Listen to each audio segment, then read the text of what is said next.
All right, let's gear up for another deep dive. Today we're going full-on military history buff mode. We've got a whole pile of sources on what went down after the Western Roman Empire bit the dust in 476 AD.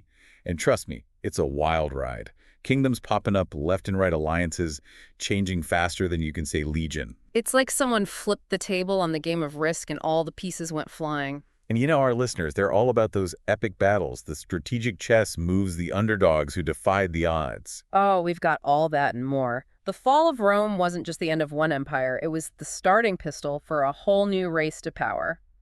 We'll see how different groups, a lot of them, Germanic tribes, scrambled to grab a piece of the former Roman pie. So they're carving up territories like a Thanksgiving turkey. Pretty much. And they're not just mindless barbarians either. They're bringing their own traditions, their own ideas of power and kingship to the table. Okay, so Rome falls.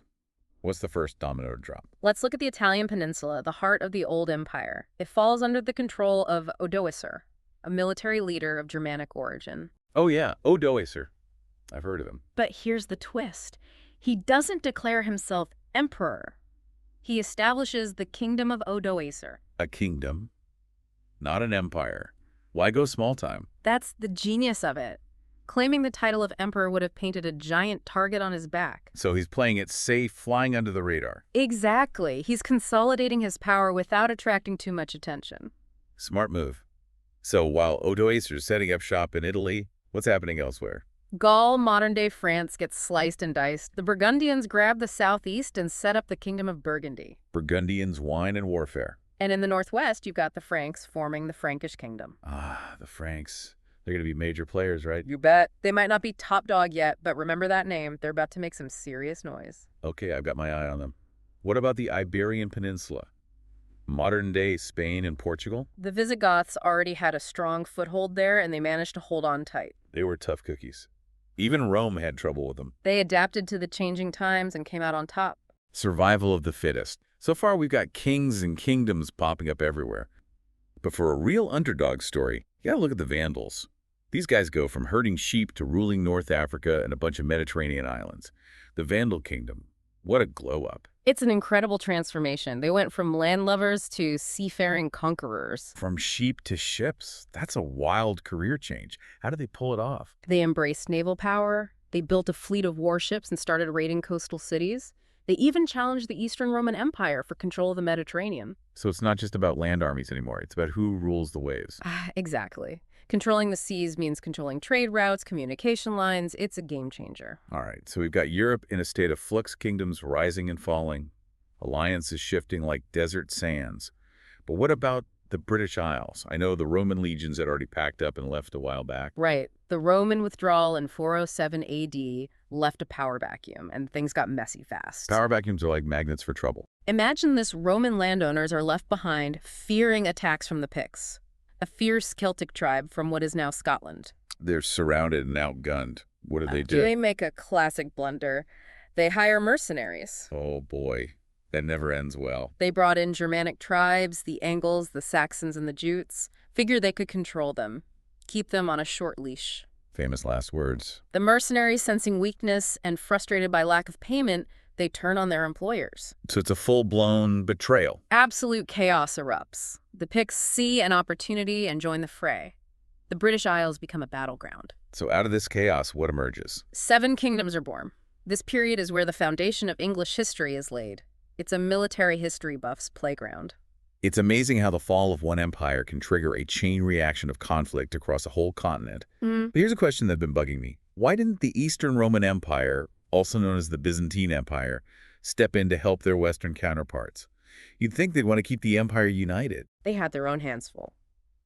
Emperor Zeno, who had just inherited the throne, found himself dealing with a rebellion from the powerful Leo family. A family feud on top of everything else. And that's not all. He's also facing threats from the Vandal and Ostrogothic kingdoms. So he's got fires to put out closer to home. Exactly. He's got to prioritize. His empire is under pressure from all sides. Speaking of the Ostrogoths, tell me about their leader, Theodoric the Great. I hear he's a fascinating character. Oh, he's a legend. He spent part of his youth as a hostage in Constantinople, the capital of the Eastern Roman Empire. So he's getting a crash course in Roman politics and military strategy from the inside. You got it. He's learning from the enemy, observing their strengths and weaknesses. And when he returns to lead the Ostrogoths, he's not just some barbarian warlord.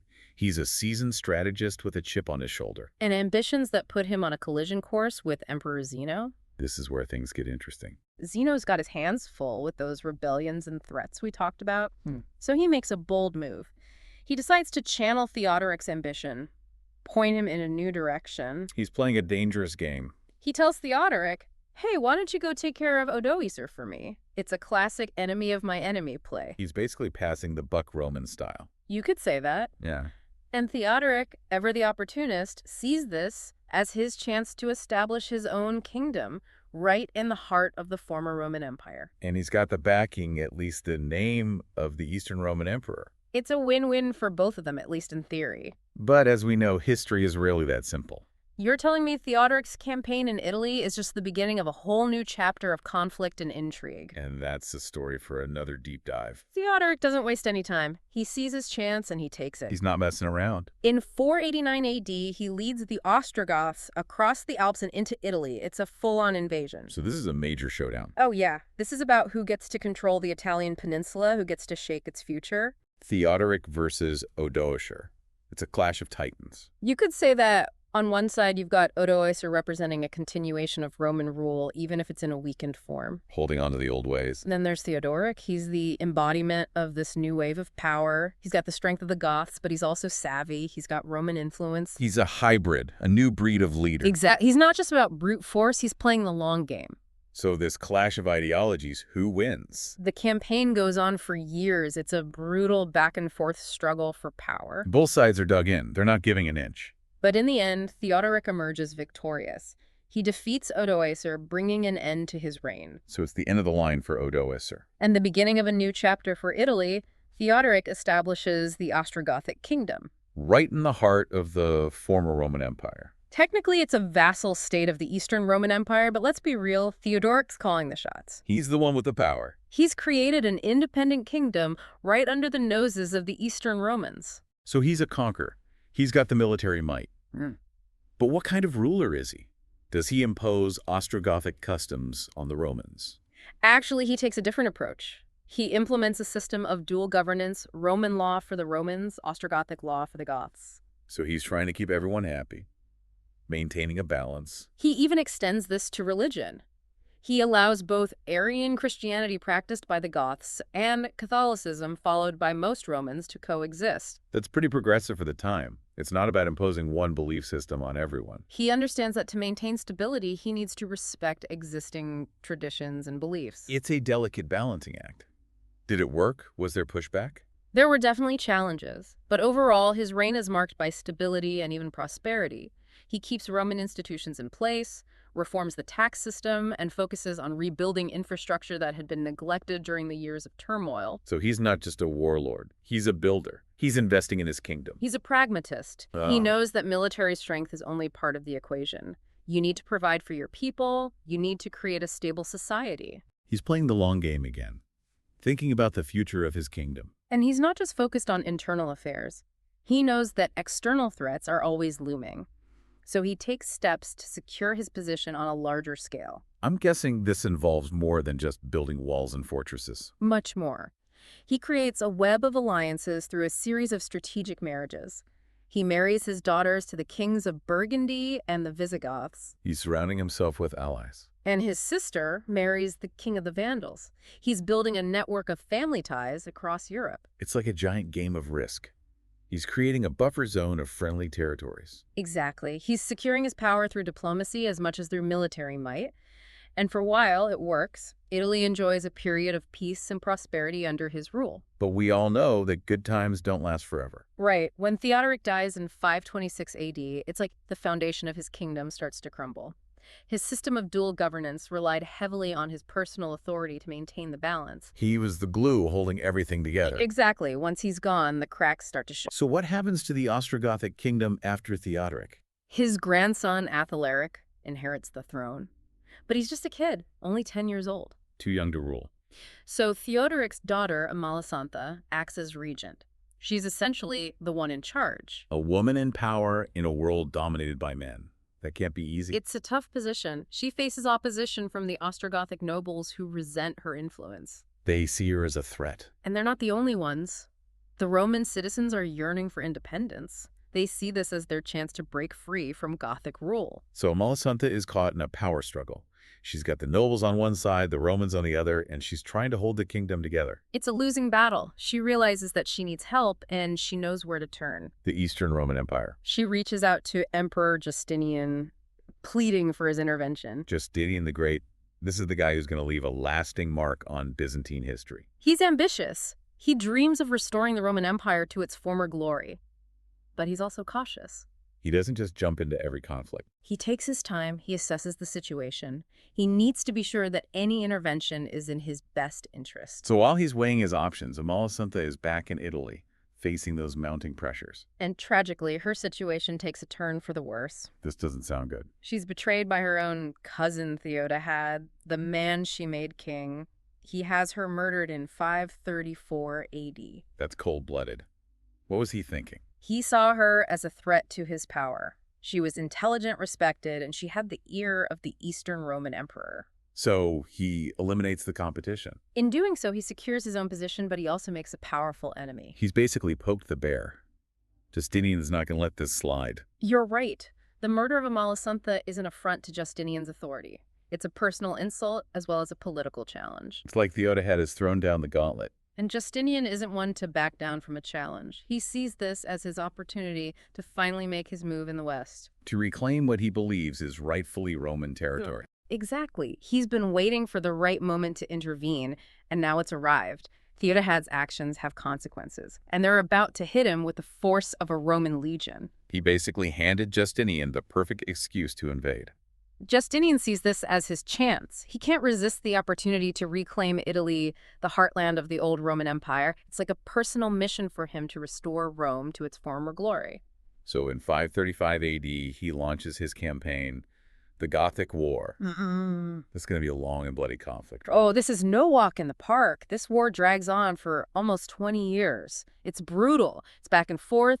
Neither side is willing to give an inch. Sieges, betrayals, cunning maneuvers. It's the stuff of legends. Exactly. We're talking about some of the most brilliant military minds of the late Roman period clashing on the battlefield. Give me the highlights.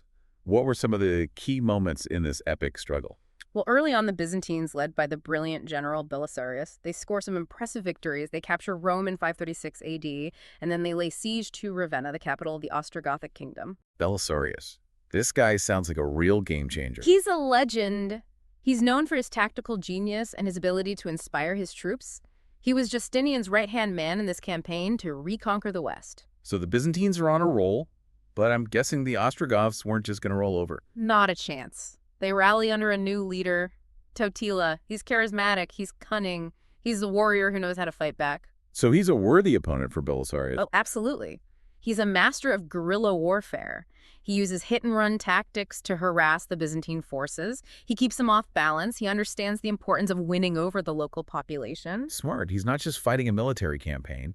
He's waging a war for hearts and minds. Exactly. And it works. For a while, he manages to turn the tide of the war in favor of the Ostrogoths. So how do the Byzantines respond to this new threat? Justinian sends in another one of his top generals, Narses.